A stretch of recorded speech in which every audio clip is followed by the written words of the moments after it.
Alright, what's happening everybody? I'm your man Akeem and welcome to today's vlog. I'm here to give you my week 3 predictions and key matchups for the college football season. I'm going to start with the LSU Mississippi State game for tomorrow's night's matchup. This is going to be a good matchup, and LSU's defense has been dominating thus far this season. They had a great week win over Oregon due to their great efforts on defense, forcing a lot of turnovers, and I really think they're going to do well against the Mississippi State Bulldogs and stop that run with Vic Ballard and company. I think LSU has a good defense even without Kevin Shepard and Patrick Peterson, who are now in the NFL. They found some good replacements for them, and I think they have a good defense. So I think LSU is going to win this matchup. Next game to look at, Toledo is going to be hosting the Boise State Broncos. This is going to be an interesting matchup. Now, the reason why I pointed out this game because last week Toledo gave Ohio State University, a run for their money, and they almost beat the Buckeyes. And this could be an upset alert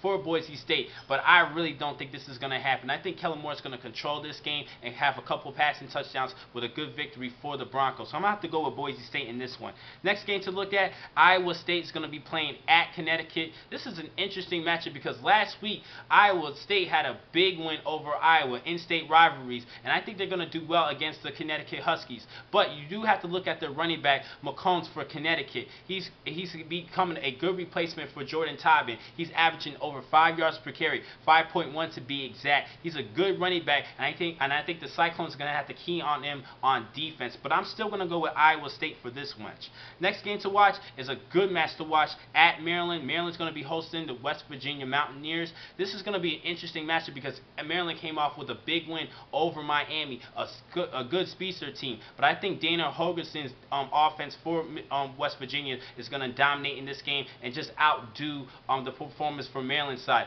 But this could be another upset alert because Maryland has a good running back in Davin Maggett to complement Danny O'Brien, last season's ACC Rookie of the Year. This is going to be an interesting matchup, but I'm going to have to go with the Mountaineers only because I like Holgerson's offensive scheme, and I think Geno Smith is going to have a good game against the Terps at Maryland. So I think this is going to be a good matchup, but I'm going to have to go with the Mountaineers in this one. Next game to watch, Pittsburgh's going to be playing at Iowa. I mentioned before, Iowa had a tough, fantastic game against Iowa State, in which they lost. I think they could bounce back this week, but they're playing against a tough Pitt Panthers team led by running back Ray Graham, who's leading the team in rushing. I think he's going to control that running game for them, and I'm going to have to go with Pittsburgh in this one, only because I do like Ray Graham at running back. Next game to watch is another in-state rivalry. It's between Colorado State at Colorado. I'm going to have to go with the Colorado Buffaloes. The reason why I pointed out this game because it's an in-state rivalry, and I just thought this would be a good matchup to watch. I think Colorado's going to win this one, though. Buffalo's all the way. Next game to watch, Nebraska's going to be hosting Washington. Now, Washington has a pretty good squad with running back Chris Polk leading the rushers. He's a good running back, and I think Nebraska definitely needs to keep an eye on him. But for Washington's defense, if they make force Nebraska into passing more and forcing them into pass and have Nebraska beating them with their passing game, I think the Huskies have a chance of winning this game and pulling off the upset. But I'm still going to have to go with Nebraska in this one. I think it's going to be a little bit of a close game, maybe Nebraska pulling away later on in the game. But I'm going to have to go with the Cornhuskers in this one, mainly because their ground game. They have a great rushing attack, and I think they're still going to try to develop that passing game, but they still need improvement in that passing game, and I think Washington is going to try to force them to pass. But I'm still going to go with the Huskers in this one.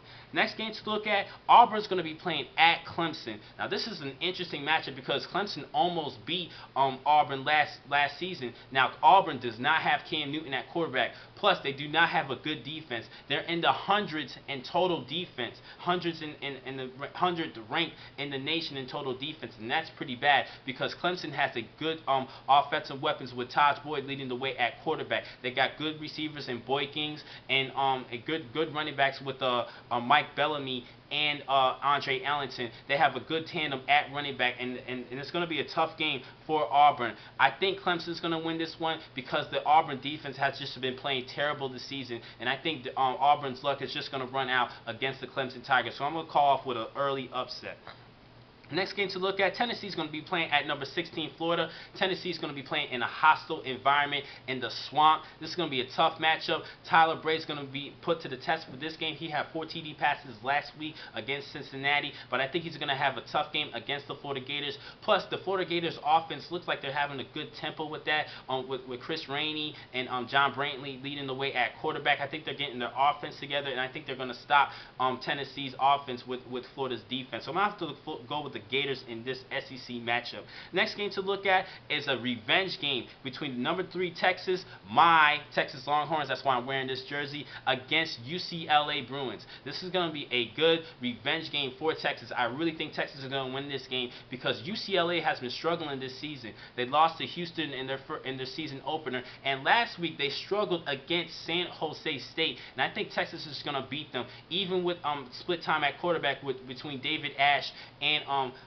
Colt McCoy's little brother, Case McCoy. I think even with the split time at quarterback, I still think Texas defense is going to stop UCLA and help the quarterbacks score a couple of plays on offense. So I'm going to have to go with Texas on this one. Next game to look at, Arizona State's going to be playing at Illinois. Arizona State coming off with a big win over ranked Missouri Tigers. Arizona State's coming up and coming in the Pac-12 South Conference. I've been telling you about them and Vontaze Burfict, even their good quarterback in Brock Osweiler. I think he's going to have a good game against the Illini, and I have to go with Arizona State in this one. Next game to watch is another in-state rivalry between Louisville and Kentucky.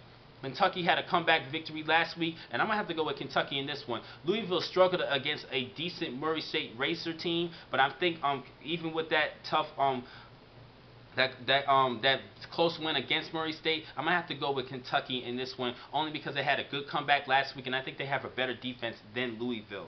Next game to watch is probably one of the biggest games of the week.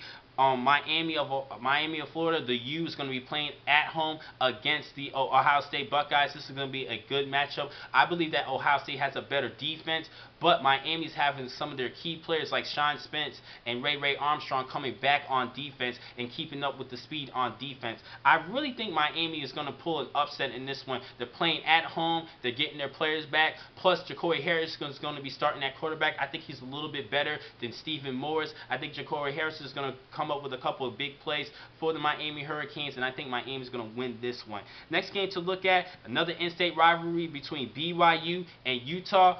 Battle of the Holy Grail. They usually have this match at the end of the season, but due to Utah moving into the Pac-12 conference, they're now playing early in the season. BYU has a good defense, but I really have a little faith in Utah's offense. They had a good game against USC. They gave USC a run for their money. I really think Utah's going to win this one with Jordan Wynn leading the way at quarterback. So I'm going to have to go with the Utes in this one, but it's going to be a tough defensive game, but I'm going to have to go with Utah in this one. Next game to watch is an upset alert between Arizona at home against number 6 Stanford. This could be an upset because Nick Foles is a good quarterback, but I'm still going to go with the Stanford Cardinals in this one. I think this game is going to be a lot like that Monday Night Football game between the Patriots and the Miami Dolphins, in which Chad Henne and Tom Brady duked it out. Chad Henne had a good game, passing for 412 yards, but he was just outplayed by Tom Brady. And I think this is going to be remind us a lot of that game between Nick Foles, the quarterback for Arizona, and Stanford's Andrew Luck. I think Nick Foles is going to have a good game, but Andrew Luck is just going to outperform him. I'm comparing Andrew Luck to Tom Brady and Nick Foles to Chad Henne. I just think Nick Foles he's a good quarterback. He's just going to be outplayed by Andrew Luck. So I have to go with the Stanford Cardinals in this one. Now, I got to give you my upset pick of the week like I promised. This week's upset pick of the week, Notre Dame at home over the number 15 team in the nation, Michigan State. I really think the Fighting Irish is not going to start this season 3-0. They had high expectations this season. They had a couple of tough losses between South Florida and Michigan last week with a last-minute touchdown from Denard Robinson. But I think they're going to bounce back this week. I think their defense is going to get everything together and stay focused on the game, play the entire game. And I think Tommy Rees is going to lead that offense into a victory over Michigan State. Now, it's all about the game of the week, and this is probably the biggest game this season in college football. Number 1 Oklahoma is going to be playing in Tallahassee against the number 5 fifth-ranked team in the nation, Florida State. Now, a lot of people are saying that this is the year for the Seminoles, but I don't think so. I'm going to go with number 1, Oklahoma. Only because of one main reason, just one word: maturity. Florida State has a great young team, and they're led by a good quarterback in E.J. Manuel, but he is a junior. He's a young guy compared to Landry Jones, who's a senior, and he's been having great production at Oklahoma for the past couple of seasons. I think Oklahoma's going to win mainly because they're mature and they have more experience than Florida State. That's why I think Oklahoma's going to win this one. It's going to be a great matchup, and I know Florida State has the home field advantage, but I think they just don't have enough experience like Oklahoma. So I'm going to have to go with Oklahoma in this one, but it's going to be a great matchup, but I have to go with the Sooners now. Now, on Monday, I'm going to give you the recap of this week's games. It's going to be a great week, and everybody keep your butts on the seats, have your popcorn ready. It's going to be a great weekend. Thank you for watching today's vlog from Sports News Insider. I'm your man, Akeem McCall. Be easy.